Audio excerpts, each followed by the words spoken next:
ਇੱਕ ਓੰਕਾਰ ਸਤਿਨਾਮ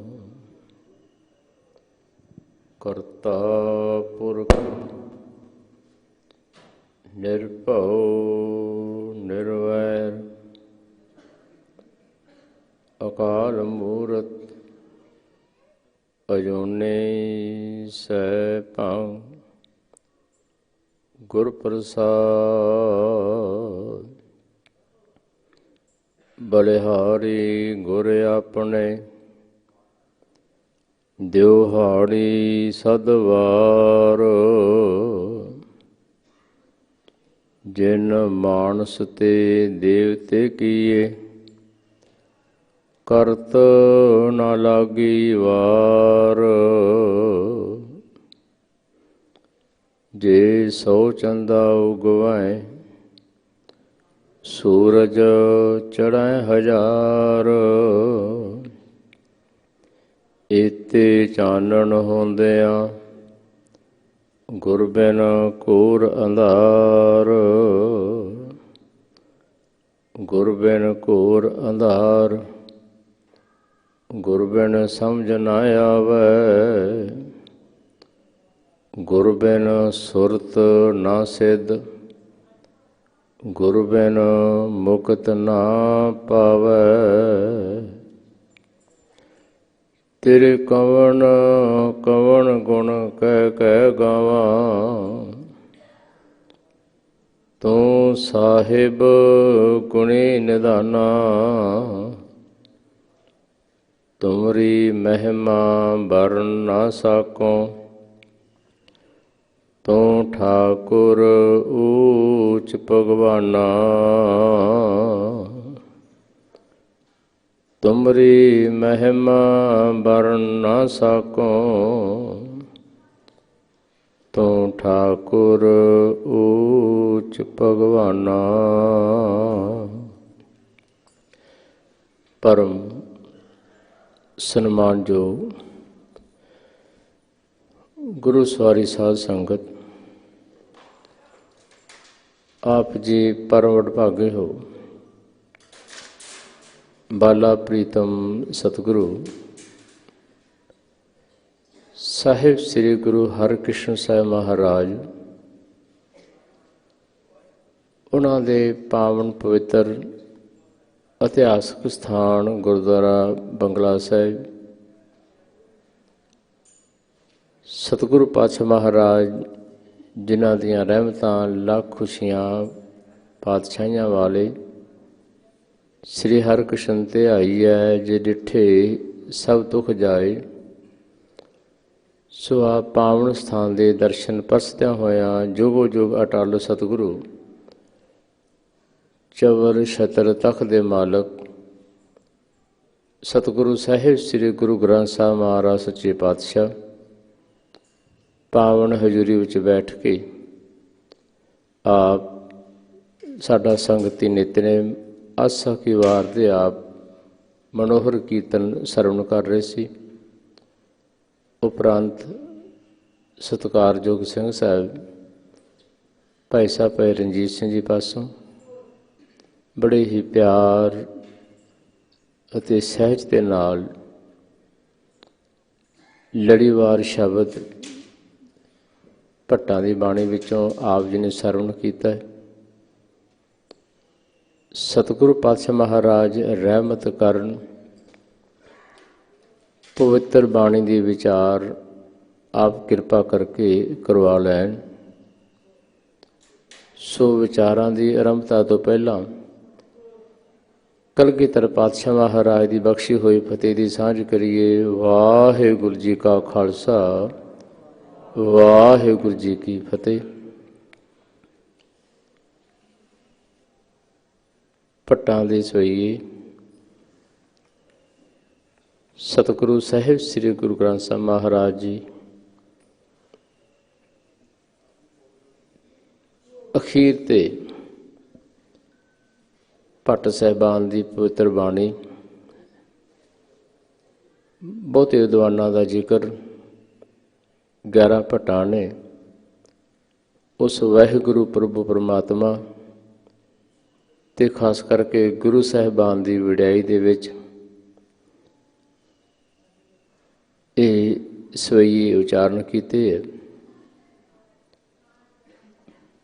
ਭੱਟ ਨਲ ਜੀ ਦੇ ਸਵਈਏ ਚੱਲ ਰਹੇ ਹੈ। ਅੱਜ 10ਵੇਂ ਸਵਈਏ ਦੀ ਵਿਚਾਰ ਕਰਨ ਦਾ ਯਤਨ ਕਰਨਾ ਹੈ। ਭੱਟ ਨਲ ਜੀ ਨੇ ਗੁਰੂ ਦੀ ਵਡਿਆਈ, ਗੁਰੂ ਦੀ ਮਹਿਮਾ ਕਿ ਗੁਰੂ ਦੇ ਦੀਦਾਰ ਕਰਕੇ, ਗੁਰੂ ਦੇ ਦਰਸ਼ਨ ਕਰਕੇ ਕਿਵੇਂ ਸੁੱਖ ਪ੍ਰਾਪਤ ਹੁੰਦਾ ਹੈ,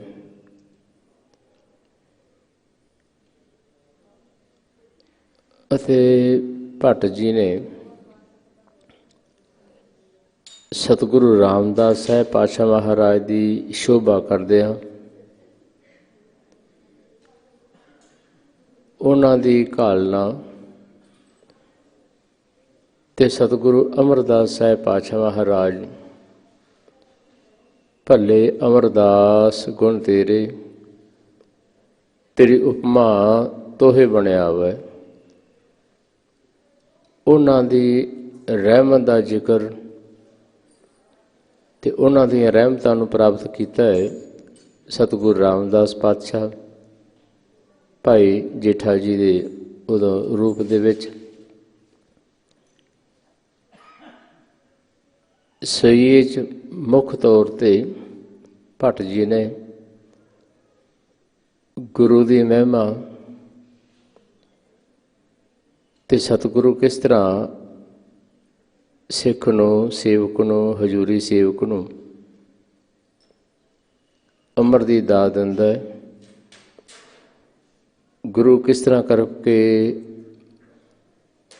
ਦਸੋਂ ਦਿਸ਼ਾਵਾਂ ਵੱਲ ਭੱਜਣ ਵਾਲੇ ਇਸ ਮਨ ਨੂੰ ਰੋਕਦਾ ਹੈ। ਤੇ ਫਿਰ ਭੱਟ ਜੀ ਨੇ ਉਸ ਜਗ੍ਹਾ ਦਾ ਵਰਣਨ ਵੀ ਕੀਤਾ ਹੈ ਗੋਇੰਦਵਾਲ ਸਾਹਿਬ ਦਾ, ਜਿੱਥੇ ਸਤਿਗੁਰੂ ਪਾਤਸ਼ਾਹ ਮਹਾਰਾਜ ਬੈਠ ਕੇ ਮਿਹਰਾਂ ਰਹਿਮਤਾਂ ਵਰਤਾਉਂਦੇ।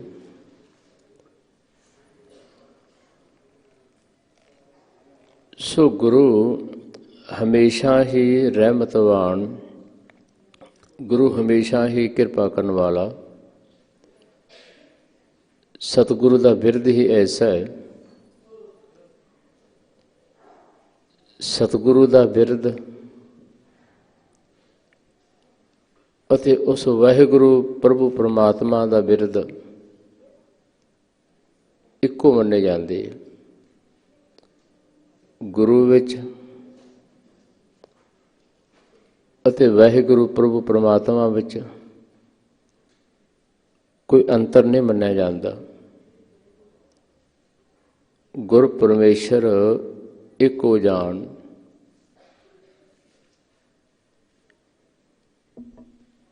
ਸੋ ਇਸੇ ਕਰਕੇ ਸਤਿਗੁਰਾਂ ਪਾਤਸ਼ਾਹ ਮਹਾਰਾਜ ਜੀ ਨੇ ਪਾਵਨ ਗੁਰਬਾਣੀ ਦੇ ਵਿੱਚ ਵਾਰ-ਵਾਰ ਗੁਰੂ ਦੀ ਵਡਿਆਈ, ਗੁਰੂ ਦੇ ਸ਼ਬਦ ਦੀ ਗੱਲ, ਗੁਰੂ ਦੇ ਬਚਨਾਂ ਦੀ ਗੱਲ, ਗੁਰੂ ਦੇ ਹੁਕਮ ਦੀ ਗੱਲ ਕੀਤੀ ਹੈ, ਅਤੇ ਨਾਲ ਗੁਰੂ ਦੇ ਦੀਦਾਰਿਆਂ ਦੀ ਮੰਗ, ਸਤਿਗੁਰਾਂ ਦੇ ਦਰਸ਼ਨਾਂ ਦੀ ਵਡਿਆਈ ਕਰਦਿਆਂ ਦਰਸ਼ਨ ਦੇਖ ਜੀਵਾਂ ਗੁਰ ਤੇਰਾ, ਪੂਰਨ ਕਰਮ ਹੋਏ ਪ੍ਰਭ ਮੇਰਾ। ਗੁਰੂ ਦਾ ਦੀਦਾਰ, ਗੁਰੂ ਦੇ ਦਰਸ਼ਨ ਹੀ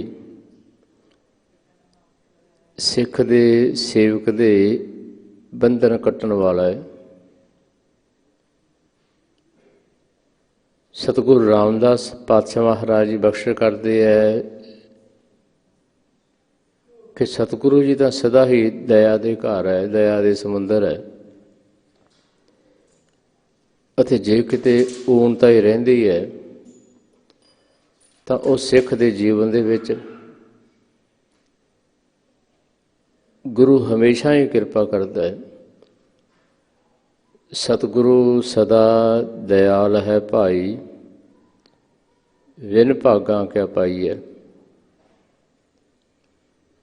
ਤੇ ਸਤਿਗੁਰੂ ਜੀ ਰਹਿਮਤ ਕਰਦੇ ਆ, ਸਤਿਗੁਰੂ ਨੂੰ ਜਿਹਾ ਕੋ ਇਛਦਾ ਤੇਹਾ ਫਲ ਪਾਏ ਕੋਏ। ਜਿਸ ਤਰ੍ਹਾਂ ਸਿੱਖ ਦੀ ਸੇਵਕ ਦੀ ਜਿਗਿਆਸੂ ਦੀ ਇੱਛਾ ਹੈ,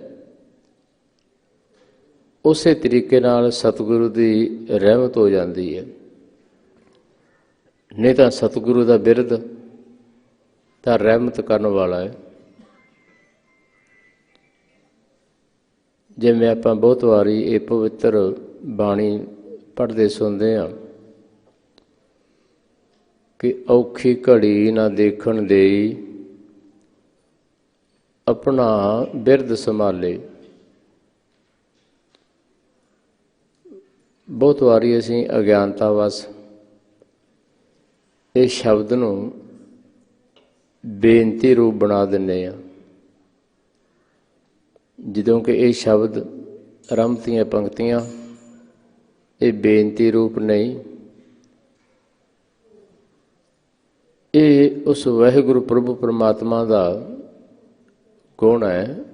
ਗੁਰੂ ਦੇ ਗੁਣ ਦੀ ਵਰਣਨ ਕੀਤਾ ਹੈ ਕਿ ਉਹ ਵਾਹਿਗੁਰੂ ਪ੍ਰਭੂ ਪਰਮਾਤਮਾ ਆਪਣੇ ਸੇਵਕ ਨੂੰ, ਆਪਣੇ ਦਾਸ ਨੂੰ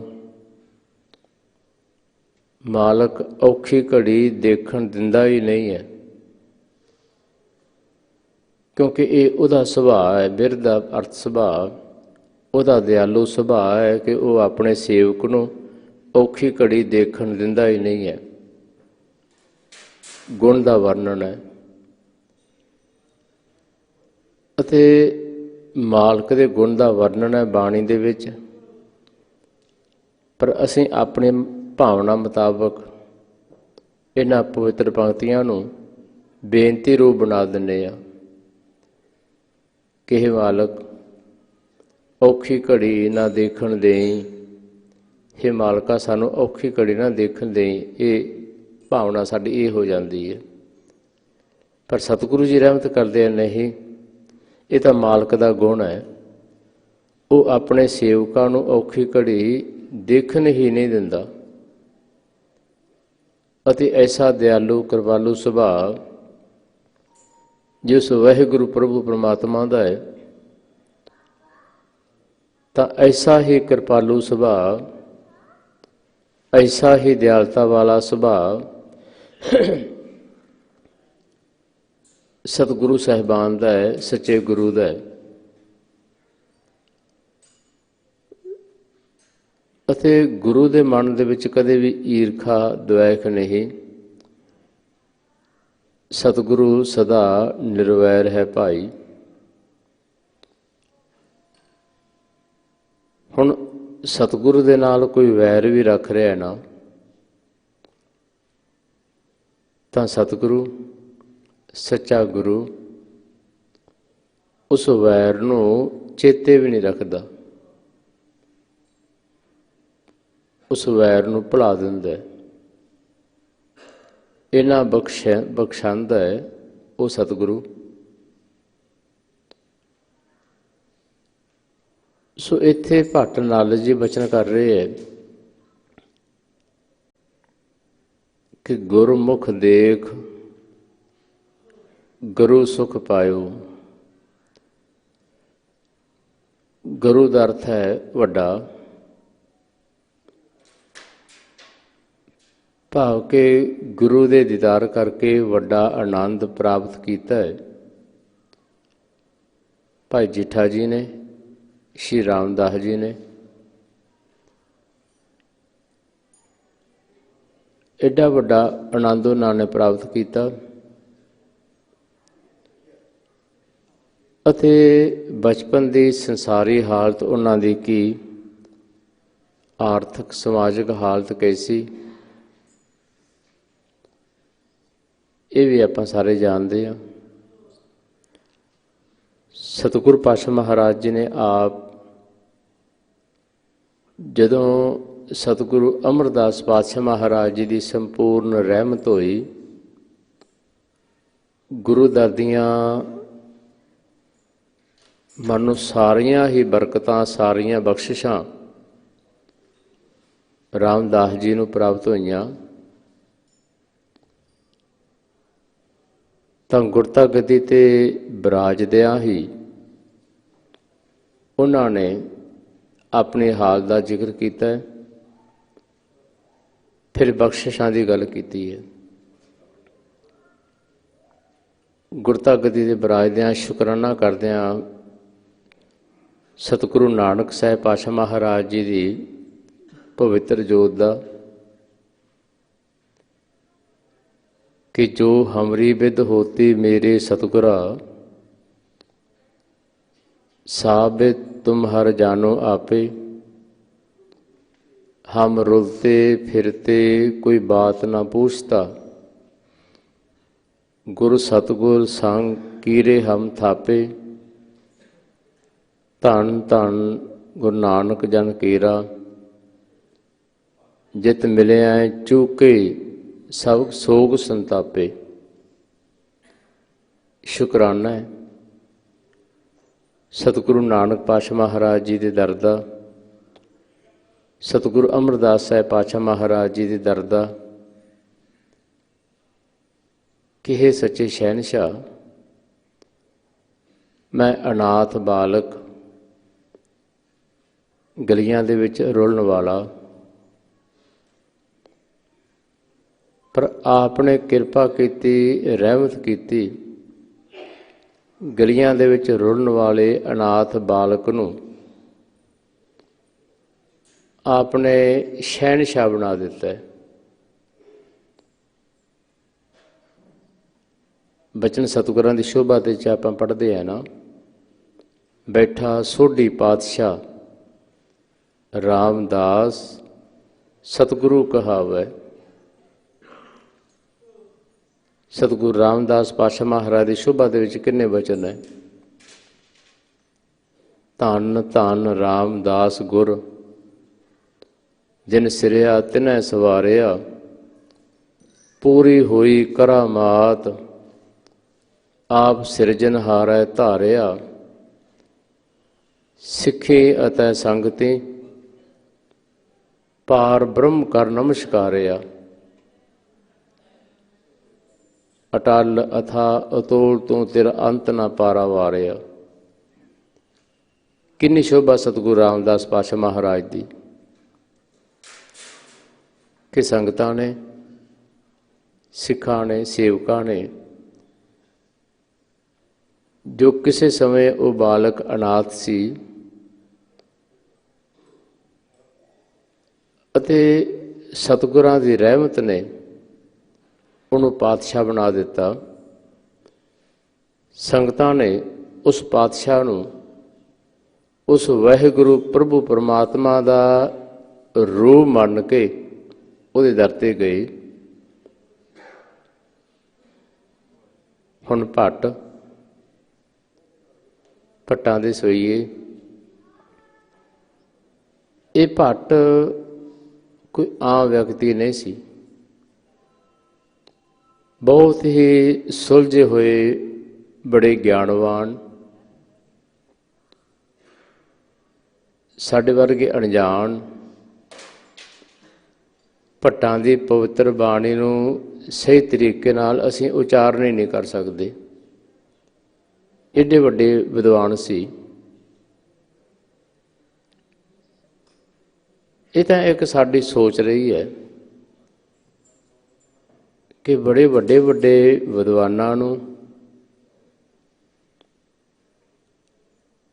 असीं अपने नज़रिए नाल देखिआ, जिवें भगत धन्ना जी। हुण भगत धन्ना जी नूं साडे लेखकां ने की बना दिता है कि भगत धन्ना सीधा साधा जट,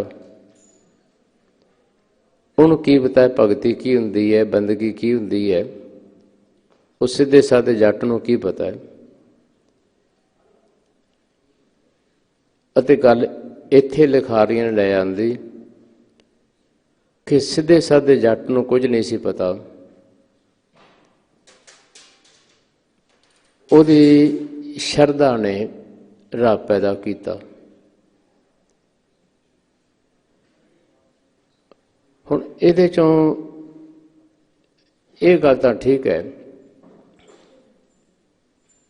ਕਿ ਭੋਲਾ ਭਾਉ ਗੋਬਿੰਦ ਮਿਲਾਵੈ, ਭੋਲੇ ਭਾਏ ਮਿਲੇ ਰਗ ਰਾਇਆ।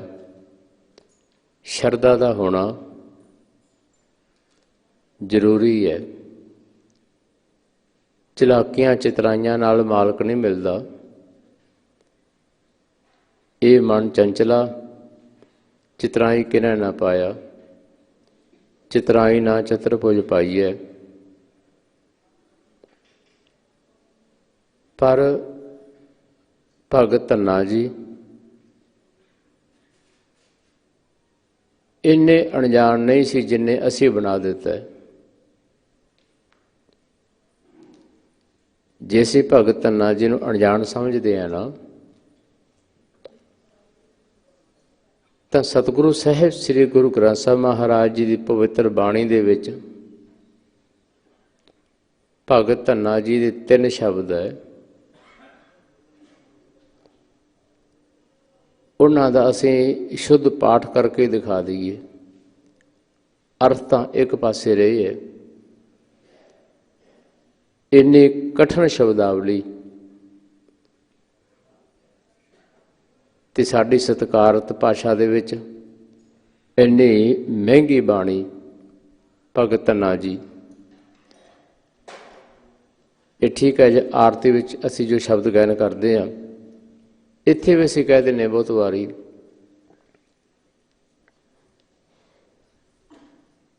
ਕਿ ਰੱਬ ਦੇ ਪਿਆਰਿਆਂ ਨੇ ਆਰਤੀ ਕੀਤੀ ਹੈ ਤੇ ਭਗਤ ਧੰਨੇ ਨੂੰ ਸੋਝੀ ਨਹੀਂ ਸੀ, ਉਹਨਾਂ ਨੇ ਆਰਤਾ ਕਰਤਾ। ਭਗਤ ਧੰਨਾ ਜੀ ਨੂੰ ਸੋਝੀ ਨਹੀਂ ਸੀ, ਗਿਆਨ ਨਹੀਂ ਸੀ, ਇਸ ਕਰਕੇ ਉਹ ਅਣਜਾਣ ਤੇ ਉਹਨੇ ਆਰਤੀ ਦਾ ਆਰਤਾ ਬਣਾਤਾ। ਨਹੀਂ, ਆਰਤੀ ਦਾ ਭਾਵ ਕੁਝ ਹੋਰ ਹੈ, ਆਰਤੇ ਦਾ ਭਾਵ ਕੁਝ ਹੋਰ ਹੈ। ਆਰਤਾ ਦੁਖਿਆਰਾ, ਲੋੜਵੰਦ। ਹੇ ਮਾਲਕ, ਮੈਂ ਤੇਰੇ ਦਰ ਦਾ ਦੁਖਿਆਰਾ, ਤੇਰੇ ਦਰ ਦਾ ਲੋੜਵੰਦ, ਮੇਰੇ ਤੇ ਕਿਰਪਾ ਕਰ, ਰਹਿਮਤ ਕਰ। ਮੈਨੂੰ ਇਹਨਾਂ ਦਾਤਾਂ ਦੀ ਲੋੜ ਹੈ, ਇਹਨਾਂ ਚੀਜ਼ਾਂ ਦੀ ਲੋੜ ਹੈ।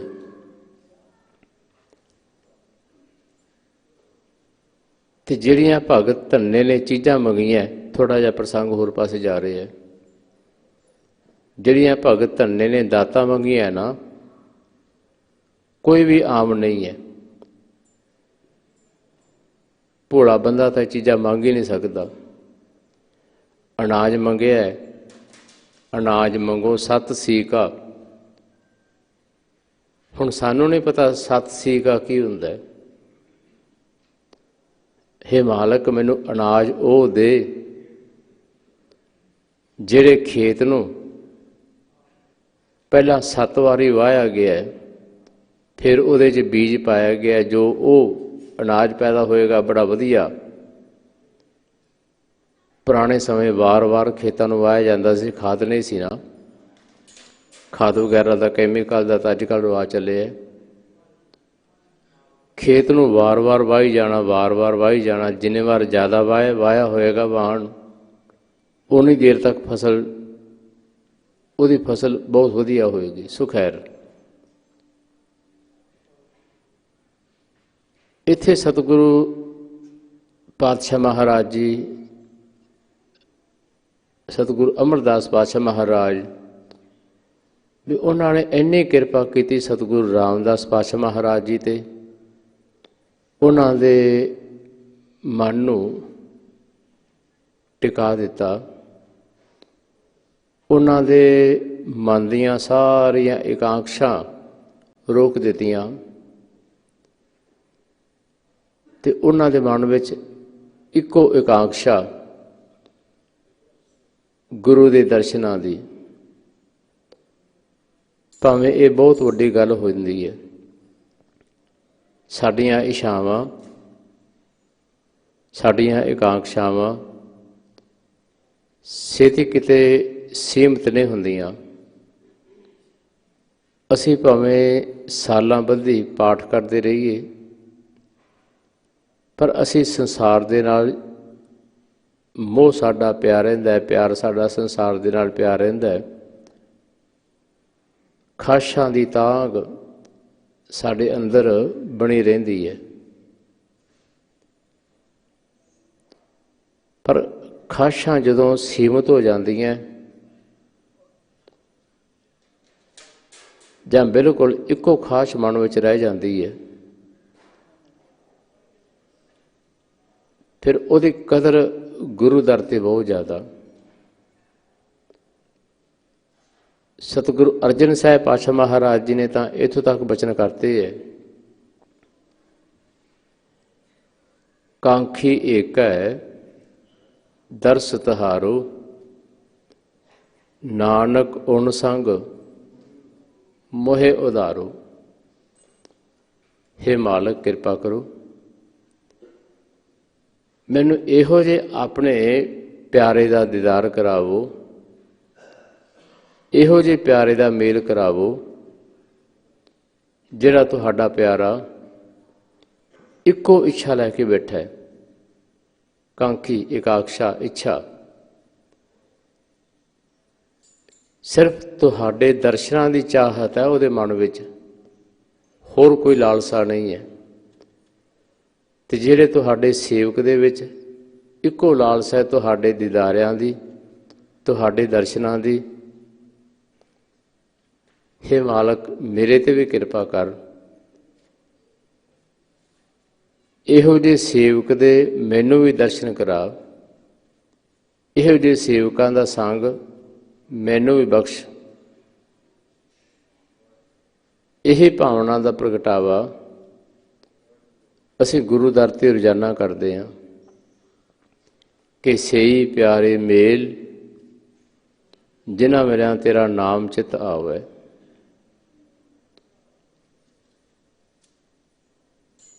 ਜਿਵੇਂ ਅਗਲੇ ਸਵਈਏ ਵਿੱਚ ਆਏਗਾ, ਗੁਰੂ ਸਮਰੱਥ ਹੈ, ਸਮਰੱਥ ਗੁਰੂ ਸਿਰ ਹੱਥ ਧਰੋ। ਕਰ ਗੁਰੂ ਕੇ ਪਿਆਰੇ ਆਪ ਜੀ ਨੂੰ ਇਹ ਬਚਨ ਸੁਣਾਉਣਗੇ ਵਿਸਥਾਰ ਦੇ ਨਾਲ। ਜਦੋਂ ਸਮਰੱਥ ਗੁਰੂ ਸਿਰ 'ਤੇ ਹੱਥ ਧਰਦਾ ਨਾ, ਤਾਂ ਫਿਰ ਜੀਵਨ ਦੀਆਂ ਸਾਰੀਆਂ ਇਕਾਂਕਸ਼ਾਂ ਗੁਰੂ ਪੂਰੀਆਂ ਕਰਦਾ ਹੈ।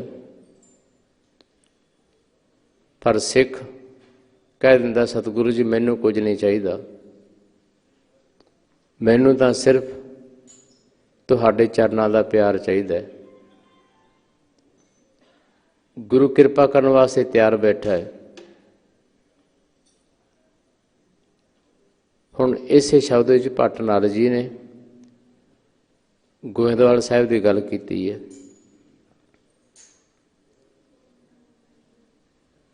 ਕਿ ਸਤਿਗੁਰੂ ਅਮਰਦਾਸ ਸਾਹਿਬ ਪਾਤਸ਼ਾਹ ਮਹਾਰਾਜ ਜੀ ਨੇ ਬਿਆਸਾ ਦਰਿਆ, ਉਸ ਜਲ ਦੇ ਕੰਢੇ 'ਤੇ, ਪਾਣੀ ਦੇ ਕੰਢੇ 'ਤੇ, ਦਰਿਆ ਦੇ ਕੰਢੇ 'ਤੇ ਜੋ ਪੁਰੀ ਵਸਾਈ ਗੋਇੰਦਵਾਲ, ਅਤੇ ਜਿਹੜੀ ਪੁਰੀ ਕਦੇ ਵਸਦੀ ਨਹੀਂ ਸੀ, ਜਿਹੜਾ ਨਗਰ ਵਸਾਉਣ ਵਾਸਤੇ ਭਾਈ ਗੋਂਦੇ ਨੇ ਬਹੁਤ ਯਤਨ ਕੀਤੇ, ਵਾਰ-ਵਾਰ ਉਹ ਨਗਰ ਉਜੜਦਾ ਰਿਹਾ। ਤੇ ਜਦੋਂ ਫਿਰ ਕਿਰਪਾ ਸਤਿਗੁਰੂ ਅੰਗਦ ਸਾਹਿਬ ਪਾਤਸ਼ਾਹ ਮਹਾਰਾਜ ਨੇ ਕੀਤੀ, ਤੇ ਸਤਿਗੁਰੂ ਅੰਗਦ ਸਾਹਿਬ ਪਾਤਸ਼ਾਹ ਮਹਾਰਾਜ ਜੀ ਨੇ ਬਾਬਾ ਅਮਰਦਾਸ ਪਾਤਸ਼ਾਹ ਮਹਾਰਾਜ ਦੀ ਸੇਵਾ ਲਾਈ ਕਿ ਬਾਬਾ ਜੀ ਗੋਂਦੇ 'ਤੇ ਜਾ ਕੇ ਨਗਰ ਵਸਾਓ। ਤੇ ਸਤਿਗੁਰੂ ਅਮਰਦਾਸ ਪਾਤਸ਼ਾਹ ਮਹਾਰਾਜ ਜੀ ਨੇ ਜੋ ਨਗਰ ਵਸਾਇਆ ਗੋਇੰਦਵਾਲ, ਸਾਡੇ ਸਿੱਖ ਧਰਮ ਦੀਆਂ ਬੇਅੰਤ ਯਾਦਗਾਰਾਂ ਉਹਦੇ ਨਾਲ ਸੰਬੰਧਿਤ ਹੈ। ਜਦੋਂ ਸਤਿਗੁਰੂ ਅਮਰਦਾਸ ਪਾਤਸ਼ਾਹ ਮਹਾਰਾਜ ਜੀ ਦਾ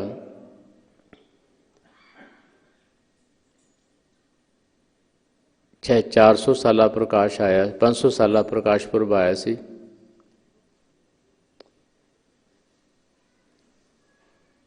ਉੱਨੀ ਸੌ 79 ਦੇ ਵਿੱਚ ਉਦੋਂ ਸਿੱਖ ਸੰਸਥਾਵਾਂ ਨੇ ਥਾਂ ਥਾਂ ਇਹ ਬੋਰਡ ਲਾ ਦਿੱਤੇ ਸੀ, ਗੋਇੰਦਵਾਲ ਸਿੱਖੀ ਦਾ ਧੁਰਾ। ਇੱਥੇ ਭੱਟ ਜੀ ਨੇ ਬਚਨ ਕੀਤਾ ਨਾ, ਗੋਇੰਦਵਾਲ ਗੋਇੰਦਪੁਰੀ ਸਮ, ਤੇ ਜਗ੍ਹਾ ਜਗ੍ਹਾ ਬੋਰਡ ਲੱਗੀ ਸੀ ਗੋਇੰਦਵਾਲ ਸਿੱਖੀ ਦਾ ਧੁਰਾ। ਤੇ ਗੋਇੰਦਵਾਲ ਸਿੱਖੀ ਦਾ ਧੁਰਾ ਕਿਵੇਂ? ਕਿਉਂਕਿ ਸਤਿਗੁਰੂ ਅਮਰਦਾਸ ਪਾਤਸ਼ਾਹ ਮਹਾਰਾਜ ਇੱਥੇ ਬੈਠੇ ਅਤੇ ਉਹਨਾਂ ਨੇ ਸਤਿਗੁਰੂ ਨਾਨਕ ਪਾਤਸ਼ਾਹ ਮਹਾਰਾਜ ਨੇ ਜੋ ਸੱਚ ਦਾ ਰਾਹ ਚਲਾਇਆ, ਮਾਰਿਆ ਸਿੱਕਾ ਜਗਤ ਵਿੱਚ, ਨਾਨਕ ਨਿਰਮਲ ਪੰਥ ਚਲਾਇਆ। ਸਿੱਕਾ ਉਹਦਾ ਚੱਲਦਾ ਜਿਹਦੇ ਵਿੱਚ ਤਾਕਤ ਹੁੰਦੀ ਹੈ, ਪਾਵਰ ਹੁੰਦੀ ਹੈ। ਹਰ ਆਦਮੀ ਦਾ ਸਿੱਕਾ ਨਹੀਂ ਚੱਲਦਾ। ਬਾਬੇ ਨਾਨਕ ਦਾ ਸੰਸਾਰ ਵਿੱਚ ਸਿੱਕਾ ਚੱਲਿਆ। ਸ਼ਹਿਨਸ਼ਾਹੀਆਂ ਸਤਿਗੁਰੂ ਨਾਨਕ ਪਾਤਸ਼ਾਹ ਮਹਾਰਾਜ ਜੀ ਨੇ ਪ੍ਰਗਟ ਕੀਤੀਆਂ। ਇਸੇ ਨਗਰ ਦੇ ਵਿੱਚ ਹੀ ਸਤਿਗੁਰੂ ਅਮਰਦਾਸ ਪਾਤਸ਼ਾਹ ਮਹਾਰਾਜ ਜੀ ਨੇ ਸਤਿਗੁਰੂ ਨਾਨਕ ਪਾਤਸ਼ਾਹ ਮਹਾਰਾਜ ਜੀ ਦਾ ਇਹ ਜੋ ਪਵਿੱਤਰ ਰਾਜ, ਕਿਸੇ ਸਿੱਖ ਨੇ ਸਤਿਗੁਰਾਂ ਦੇ ਪਾਸ ਸੁਭਾਵਕ ਬਚਨ ਕੀਤਾ, ਸਤਿਗੁਰੂ ਪਾਤਸ਼ਾਹ ਅਕਬਰ ਜਿਸ ਨੇ ਆਪਣਾ ਰਾਜ ਭਾਗ ਅੱਛੇ ਤਰੀਕੇ ਨਾਲ ਸੰਭਾਲ ਲਿਆ ਅਤੇ ਆਪਣੇ ਰਾਜ ਨੂੰ ਸਹੀ ਤਰੀਕੇ ਨਾਲ ਚਲਾਉਣ ਵਾਸਤੇ ਉਹਨੇ 52 ਉਮਰਾਵ ਨਿਯੁਕਤ ਕੀਤੇ ਹੈ, 22 ਉਮਰਾਵ ਨਿਯੁਕਤ ਕੀਤੇ ਹੈ। ਉਹਨਾਂ ਦੇ ਹੇਠਾਂ 22 ਹੋਰ ਅਹੁਦੇਦਾਰ ਨਿਯੁਕਤ ਕੀਤੇ ਹੈ। ਸਤਿਗੁਰੂ ਪਾਤਸ਼ਾਹ ਮਹਾਰਾਜ ਕਹਿਣ ਲੱਗੇ ਕਿ ਇਹ ਭਾਈ ਫੇਰ ਕੀ ਹੋਇਆ? ਉਹ ਬਾਦਸ਼ਾਹ ਸੰਸਾਰੀ ਬਾਦਸ਼ਾਹ, ਤੇ ਜਿੱਥੇ ਅਸੀਂ ਬੈਠੇ ਹਾਂ ਇਹ ਸੱਚੇ ਪਾਤਸ਼ਾਹ ਦਾ ਦਰ ਹੈ। ਤੇ ਜੇ ਉਹਨੇ ਆਪਣੇ ਰਾਜ ਦੇ ਪ੍ਰਬੰਧ ਨੂੰ ਠੀਕ ਕਰਨ ਵਾਸਤੇ ਉਮਰਾਵ ਨਿਯੁਕਤ ਕੀਤੇ ਹੈ,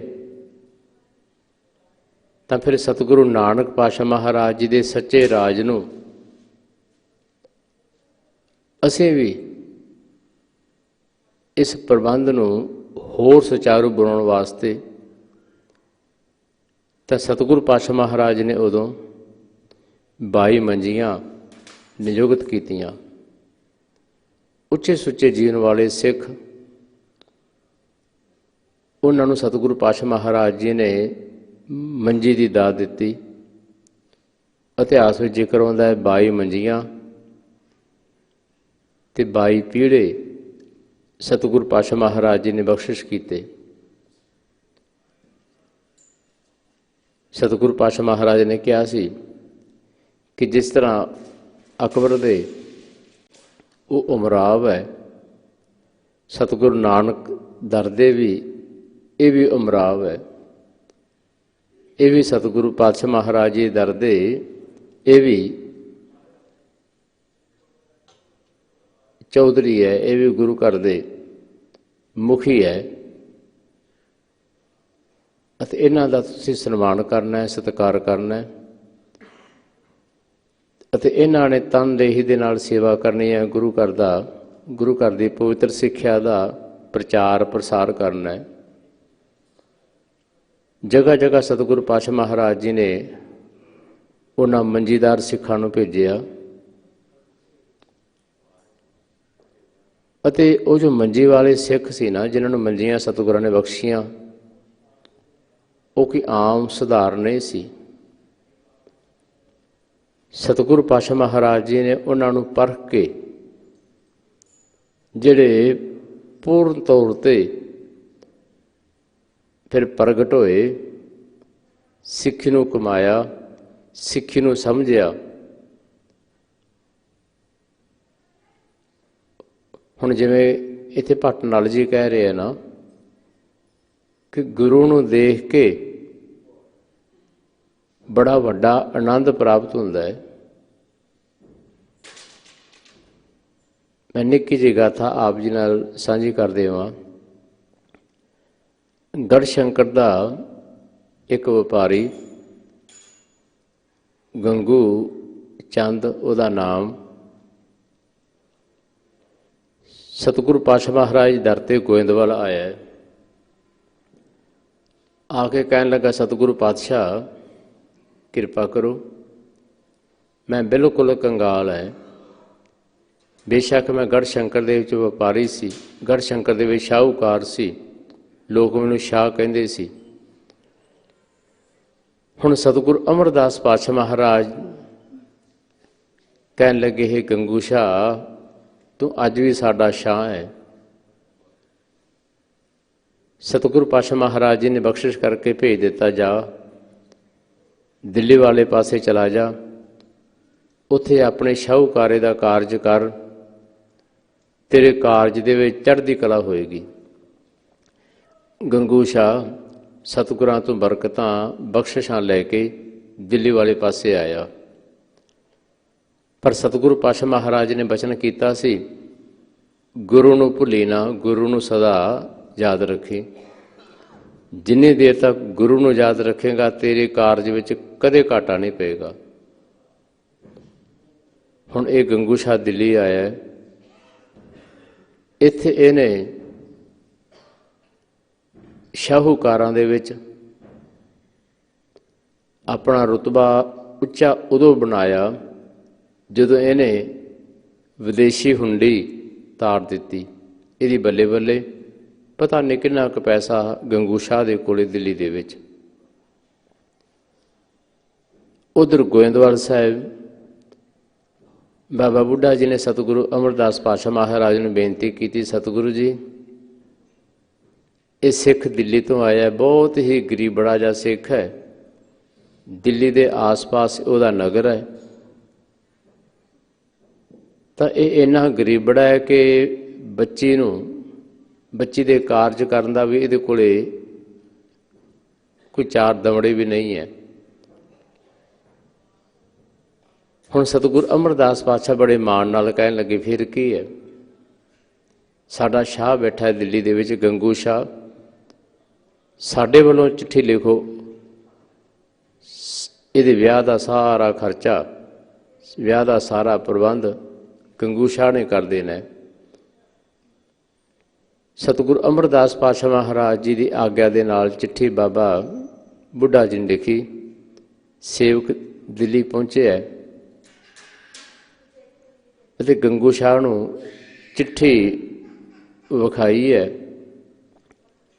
ਕਿ ਗੰਗੂ ਸ਼ਾਹ, ਮੈਨੂੰ ਸਤਿਗੁਰੂ ਅਮਰਦਾਸ ਪਾਤਸ਼ਾਹ ਮਹਾਰਾਜ ਨੇ ਭੇਜਿਆ ਹੈ ਗੋਇੰਦਵਾਲ ਸਾਹਿਬ ਤੋਂ। ਹੁਣ ਇਹਦੀ ਮੱਤ ਇੰਨੀ ਮਾਰੇਗੀ ਗੰਗੂ ਸ਼ਾਹ ਦੀ, ਮਾਇਆ ਨੇ ਇੰਨਾ ਘੇਰ ਲਿਆ, ਭੁੱਲ ਗਿਆ। ਕਹਿੰਦਾ, ਕੌਣ ਅਮਰਦਾਸ, ਕੌਣ ਗੁਰੂ, ਮੈਂ ਨਹੀਂ ਜਾਣਦਾ।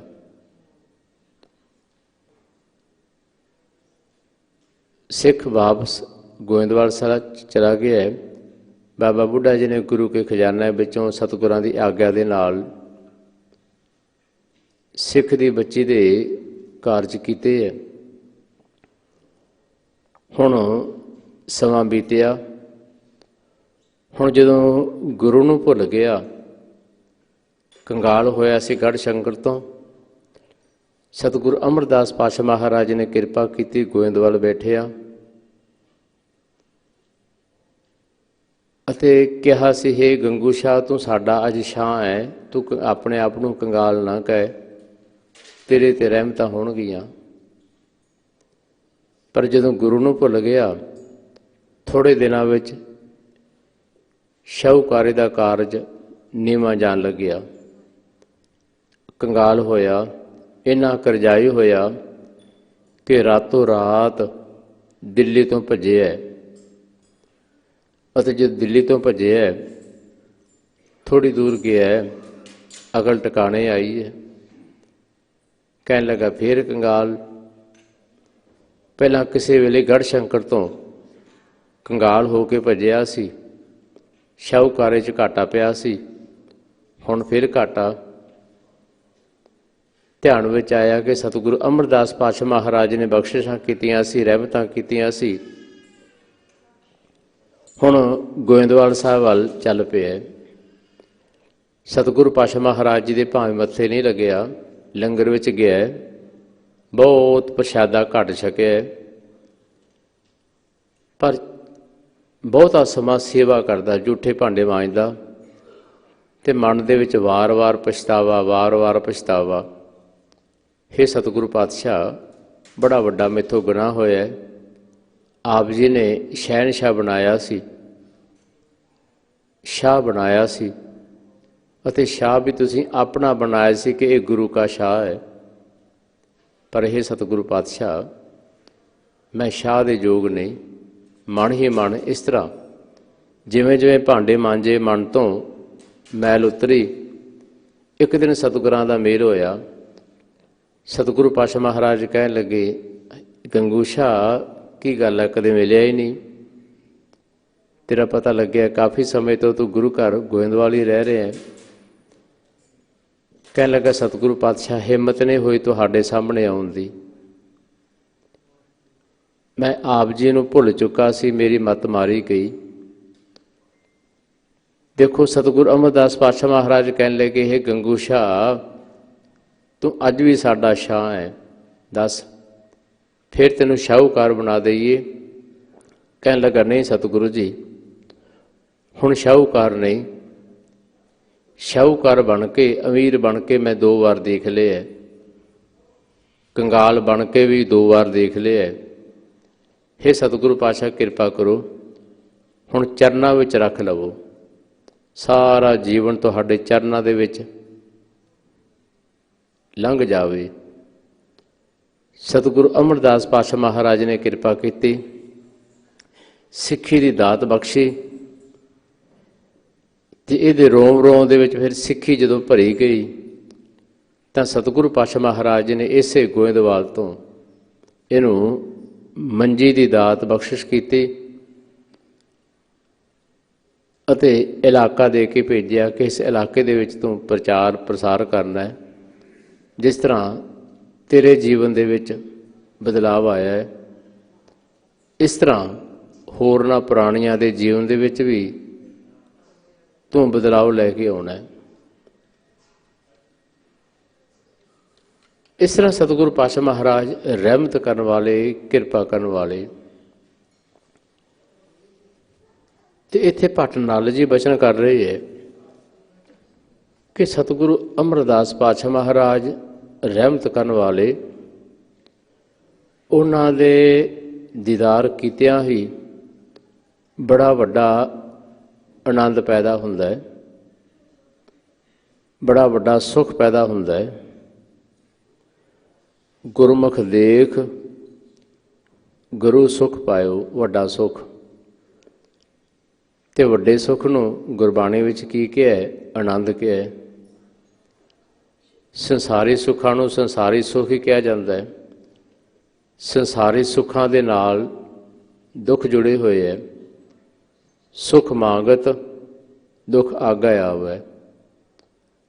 ਪਰ ਜਿਹੜਾ ਸੁੱਖ ਪਰਮ ਸੁੱਖ ਹੈ, ਗੁਰੂ ਦਰ ਤੋਂ ਮਿਲਦਾ ਹੈ, ਉਹਦੇ ਨਾਲ ਦੁੱਖ ਨਹੀਂ।